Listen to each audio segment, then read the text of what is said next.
A patient population that demands a lot of resources from emergency medicine are patients who are suffering from some sort of intoxication, whether by alcohol or opioids.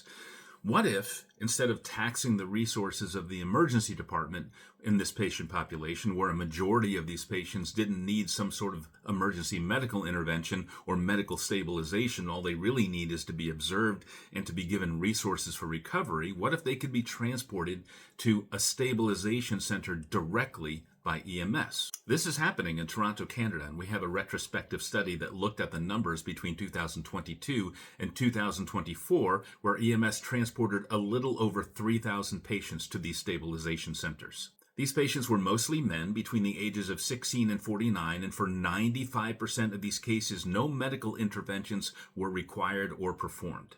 Narcan was administered to a very small amount of these patients, 1.6% of these patients.